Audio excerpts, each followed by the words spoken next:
Uh-oh. People don't know how to drive. We're a husband and wife team, thrifting and picking. Sometimes we find the unusual, but if there's a profit to be made, we'll take it. And sometimes we just get darn lucky. Well, hello, everybody. Happy Friday. Happy Friday. We are on our way to a local antique shop. Okay. Shop. And we're going to take a look around in there. I found some great things before in there that we can flip and sell for a profit. And then we're going to go to another thrift store and see what treasures we can find. How does that sound to you? Sounds like a perfect plan. The antique mall footage will be after the haul, coming up shortly. Today we're going to treasure hunt, go over our haul, totals that include how much we paid and the estimated list price, then relax at the end. Also be sure to subscribe, hit that bell notification, and give us a thumbs up. It helps us out a lot. Well, I passed on that Sony VHS player, but I do grab this Onkyo AM/FM stereo tuner. And also on this cart, I found an Oster adjustable hair clippers. This is complete in the original case, lightly used with all the accessories. Here's a vintage set of Fire King in the swirl pattern. They are white with gold trim. We put them in the cart, looked them up, and decided to pass on them. Here we have a really nice Oscar de la Renta robe. It is plush, so soft. It is a size small to a medium. It does have the belted waist and in very nice condition. And next we have an Ariat sweatshirt hoodie in the camo print. I don't find a lot of Ariat clothes, but when I do, I definitely pick them up. This is an oversized sweatshirt, and it is a size medium. Then moving on to a pair of Patagonia leggings. They have a real light pinstripe to them, horizontal, and they are a size small. I caught up with Marty in the toys section, and he was able to find some great things. On the shelf, I spot a Radio Shack do-it-yourself drone starter kit. This is new, open box. This will be a great listing to have for fourth quarter. Over here on the shelf, I find a really cool item. It's a Spider-Man talking pinball game. This is vintage 1994. Any collector would love to have this on their shelf. On the shelf, I find this bag of toys. I love picking up these bags of toys because they only cost $1, so you're not in it too deep. And this bag in particular, I should have left lying on the shelf. When I got home and started going through it, I realized that it's not worth my time to list these toys because the value is just not there. I spotted this piece here in Hardgoods and turned it over, and I was right. It was a California pottery piece. They most of them are embossed on the bottom. The more atomic or mid-century modern they are in design, the more that they can be worth. So definitely look these up. A lot of them have a design number on them. Here, sitting on the shelf, wrapped in these plastic bags, are two candelabras. Each one has two lights on it. They have like a teardrop prisms. They are really unusual. They are marked made in France. This is going to be our favorite find for the day at $6 a piece. Let's play What's It Worth? Are these beautiful candelabras worth A, $5.95, B, $7.75, or C, $9.50? Next, we have a pair of Sanita clogs. They are the original Danish clog, and these are a size 39 in very nice condition. These did have some scuffs on the sides there, and a lot of people pass on these because of the scuffs. I definitely picked them up. I have a reseller tip on how to get a lot of those scuffs off coming up later in the video. Next, we have a pair of Piccolino sandals, another bolo for you. I always pick these up.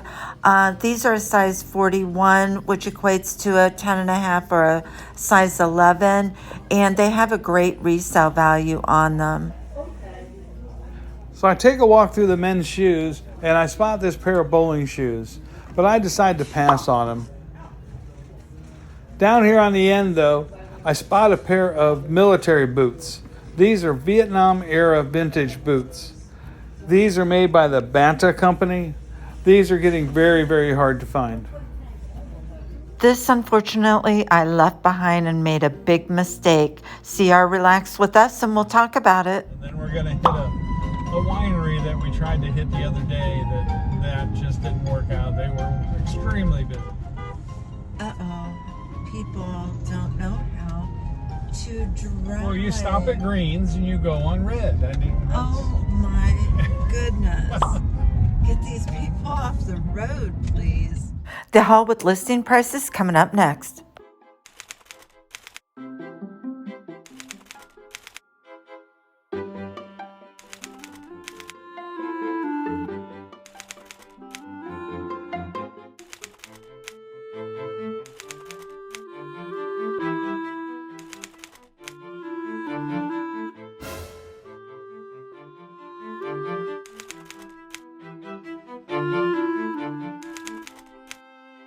The what's it's worth answer is A, $595. Did you get it right?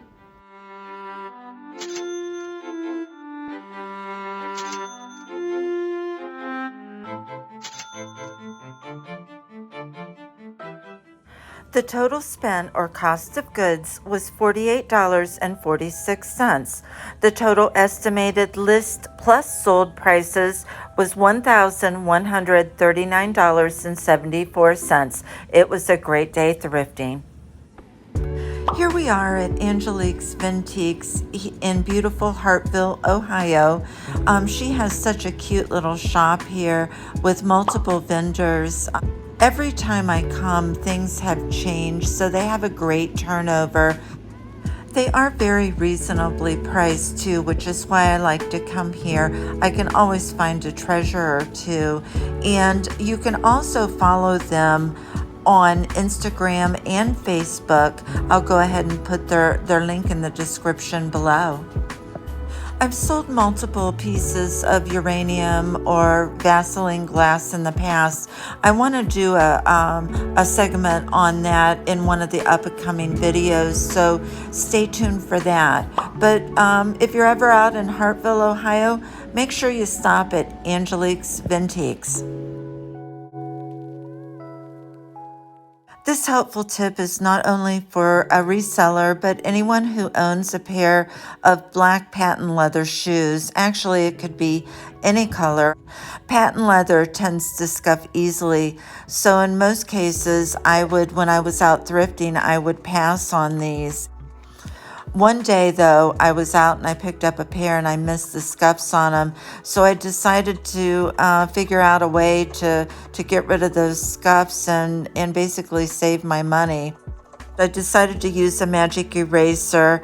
Make sure, though, disclaimer, that you always do a test spot before you start rubbing on these shoes. And again, make sure that the magic eraser is wet with no dry spots.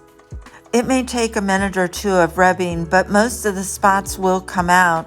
I use magic erasers for so many things, and they're a staple in my reselling business. I'll go ahead and link in the description below.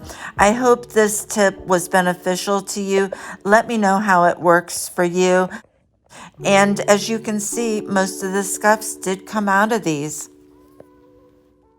We're going to go to the winery and we're going to do a little Wine and work dinner. Wine and work. We're going to do a WW. A W. Hey, I like that. A wine and work. As long as it's not a wine. No, it's going to be a wine. No, that's a knee slapper. We are at Mays Valley Winery in Hartville, Ohio. We're going to discuss our thrift haul today, relax, and have a few beers, so I hope you'll join us. What's yours? Munkin Public. Munkin Public. Going down easy. Peach pork, Yeah. blood orange mango, and the Maisinator. Ooh, okay. Okay, this is Charcuterie tray. charcuterie. Charcuterie. It's a tray. Food. Yeah, going down easy. Cheers, my love. Cheers. Cheers. That I passed on was an owl, and it was a macrame owl. It was vintage, probably from the 70s. It looked like it was missing eyes, but I moved the cording around a little bit and found them, and they were there. But it was just one of those things I didn't want to deal with at the time. I was afraid that it would end up in my death pile, and it would be one of those things that I wouldn't want to complete. So, and the winner is this one. And it is, what is it? It says this was a doppelbock style, made famous by the Bavarian monks in the 17th century. Dark lager, delicious rich maltness, and a smooth, warming finish. Called a Mazonator. Mazonator. I'm sure that's what they called it back then. Yeah. As you might have seen, there was a pair of bowling shoes that I passed on. Best brand seems to be Nike's, and looking at the video, these were not Nike's. So the value of them would have probably been $15 to $20, but if they were Nike's, they'd be closer to $100. Keep an eye out for bowling shoes, huh? Nikes. There you go. Another item that I picked up was a Spider-Man pinball machine. This pinball machine was made in 1994. Toys and games from the 80s and 90s are pretty popular also. So you can, keep your eye out for them. Do your comps to make sure that you're getting what you know what you're buying, and you can make a pretty good profit on them. And there is a Spider Volkswagen Beetle. He looks pretty big. He's got nice eyelashes.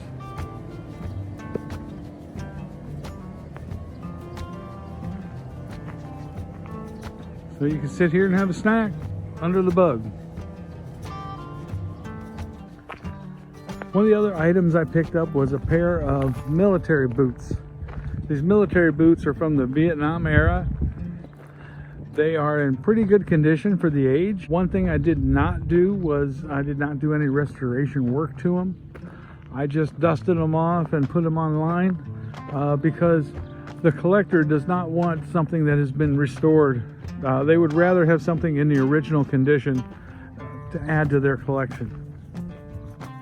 This was pretty ironic. After Marty came back in from filming that clip that you just saw on the military boots, we received an offer which we did accept for $70. Mays Valley has all kinds of different places to eat. You could see Marty there through the window. You can have a glass of wine or a beer and just relax. We hope you enjoyed today's video. Please take a moment to hit that like and subscribe button if you did. Comments and questions are always welcome. Thank you so much for watching. Remember, the treasures are just waiting to be found. Until we see you next time, Marty and Debbie.